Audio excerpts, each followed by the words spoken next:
Pernyataan Roy Suryo ini seakan menjawab alasan pencekalan yang sebenarnya ya. Udah ketebak.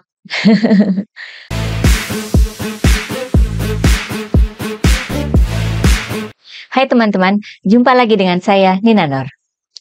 Kasus dugaan ijazah palsu makin kesini makin menarik ya. Walaupun saya bukan pendukung Roy Suryo, namun saya cukup kagum dengan semangat, ketekunan, dan sepak terjangnya. Dan tentu saja juga turut berterima kasih kepada Roy Suryo dan kawan-kawan karena telah memberikan semacam tontonan yang menarik. Menghibur kita, rakyat ini, yang banyak merasakan banyak tekanan ekonomi saat ini ya. Apa yang terjadi pada Roy Suryo dalam beberapa hari terakhir? Ada dua hal penting, yakni pertama, ada saran untuk menempuh jalan mediasi buat Roy Suryo dengan pihak Jokowi, di mana saran mediasi ini disuarakan atau dijelaskan oleh Ketua Komisi Percepatan Reformasi Polri, Jimli Asidiki, dan yang kedua, Roy Suryo dan kawan-kawan sebagai tersangka dikenakan pencekalan ke luar negeri dan juga wajib lapor seminggu sekali oleh Polda Metro Jaya. Tentu saja pihak Roy Suryo menolak usulan mediasi itu ya, karena mediasi dianggap tidak akan menjawab inti persoalan dari perkaranya, yakni apakah ijazah Jokowi palsu atau asli. Yang ini sih saya setuju ya, kan yang dipermasalahkan itu keaslian ijazah Jokowi. Maka persidangan kasus itu menjadi panggung Roy Suryo untuk memaparkan semua bukti yang mereka punya, yang nanti siapa tahu bakal membuktikan dugaan bahwa ijazah itu palsu. Kalau pakai cara mediasi, ya udah dong, semua bukti tidak akan terekspos atau terbuka ke publik. Nah, respons dari pihak Jokowi terhadap usulan mediasi, tentu saja mereka mau dong, karena mediasi akan menguntungkan pihak Jokowi. Seperti yang disampaikan oleh relawan Jokowi ya, dari Joman, Andi Aswan, katanya Pak Jokowi itu terbuka pintunya untuk bisa bermediasi. Roy Suryo dan kawan-kawan tinggal datang dan minta maaf, selesai deh masalahnya. Nah, ini justru memberikan kesan bahwa pihak Jokowi merasa takut kalau dugaan ijazah palsu itu benar-benar dibuktikan dalam persidangan nanti, ya nggak sih? Kalau memang nggak salah dan merasa difitnah, kenapa jadi mau mediasi kan? Kalau saya misalnya ijazah dari UGM punya saya itu dituduh palsu, padahal asli, itu kan fitnah. Lalu fitnah itu sudah menyebar ke seluruh negeri, bahkan sampai ke luar negeri. Mana mau saya berdamai, ya kan? Mustinya sih gaspol ke persidangan. Sementara dari pihak Jokowi kok malah kesannya mau aja diajak berdamai. Asalkan bukti dugaan ijazah palsu itu nggak dibuka ya di persidangan dan semua masalah diakhiri begitu saja.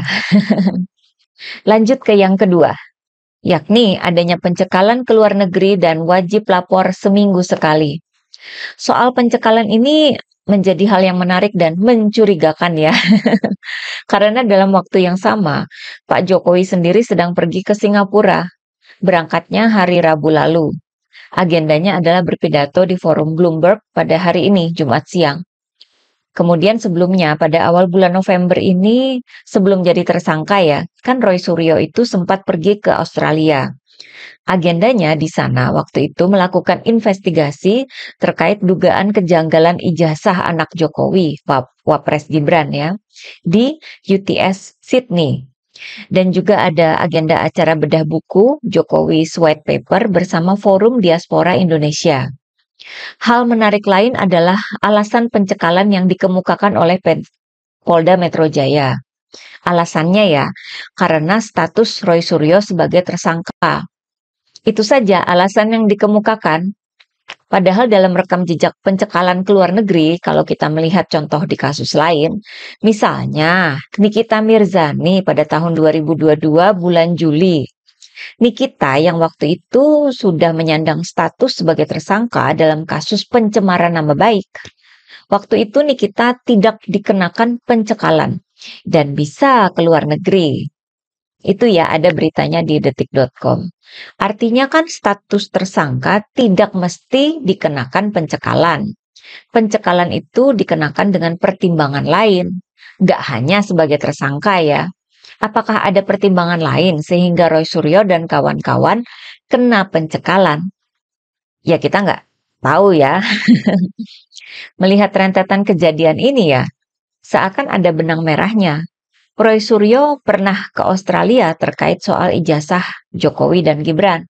Lalu Jokowi ke Singapura dari hari Rabu, padahal pidatonya kan baru di hari Jumat.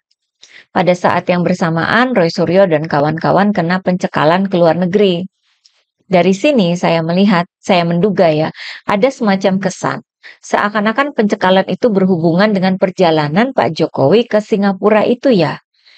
Apakah karena sebelumnya Roy Suryo sudah ke Australia, di mana Roy Suryo melakukan investigasi dan ada acara bedah buku Jokowi dengan para orang Indonesia di Australia? Apakah ada semacam kecurigaan dari pihak kepolisian bahwa Roy Suryo ini bakal menyusul Jokowi ke Singapura dan kemudian membuat acara bersama para diaspora di sana, sehingga bisa jadi akan membuat gaduh acara Jokowi di Singapura? Sehingga pihak Jokowi dalam mengantisipasi kegaduhan itu, mereka bisa jadi meminta agar Roy Suryo dicekal. Itu satu kemungkinan ya, karena kan yang melaporkan Roy Suryo dan kawan-kawan memang adalah Pak Jokowi. Apakah Pak Jokowi itu takut dipermalukan oleh Roy Suryo ketika sama-sama berada di Singapura? Bisa aja kan begitu alasannya. Forum Bloomberg itu kan forum yang terkenal dan terhormat, diisi oleh orang-orang yang penting di dunia, termasuk Pak Jokowi sendiri sebagai mantan presiden. Saya kira wajar jika ada kekhawatiran dari pihak Pak Jokowi. Takutnya kan di forum Bloomberg, Pak Jokowi mendapat puji-pujian dan pidato di sana.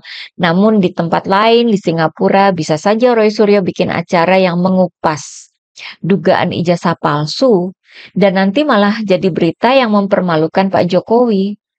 Atau ya, kalau melihat bagaimana Roy Suryo melakukan investigasi ke Australia, bisa saja kan di Singapura, Roy Suryo juga melakukan hal yang sama, melakukan investigasi ke bekas sekolahnya Gibran, mengumpulkan bukti-bukti baru, dan lain sebagainya. Mungkin itu juga yang ditakutkan oleh Pak Jokowi ya. Dugaan kekhawatiran atau ketakutan dari pihak Jokowi jika Roy Suryo ikutan ke Singapura sehingga perlu dikenakan pencekalan, ini sepertinya juga sudah ketebak sama Roy Suryo. Ini disampaikan sendiri oleh Roy Suryo ya, menanggapi pencekalannya. Menandakan bahwa nggak takut kena cekal. Roy Suryo bilang, senyum aja. Roy Suryo memaparkan bahwa dia sudah sempat ke Australia, yang mana hasil investigasi di sana sudah cukup lengkap, sehingga tidak perlu lagi ke kampus yang dia sebut abal-abal di Singapura. Bukunya sudah komplit katanya. Pernyataan Roy Suryo ini seakan menjawab alasan pencekalan yang sebenarnya ya. Udah ketebak. Roy Suryo nggak mau damai, nggak takut dicekal, disuruh lapor seminggu sekali ya jalanin aja. Yang penting, kasusnya sampai di persidangan. Dan agar Pak Jokowi itu hadir di persidangan.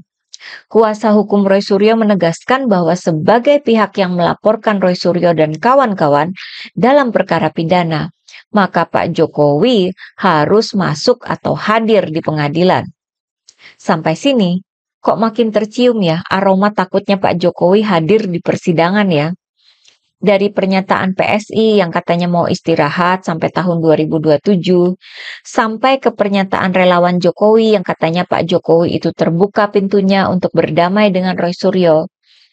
Itu semua kan malah memberi kesan bahwa Pak Jokowi ini ogah, nggak mau banget untuk hadir di persidangan. Ya nggak sih? Oke, sampai di sini.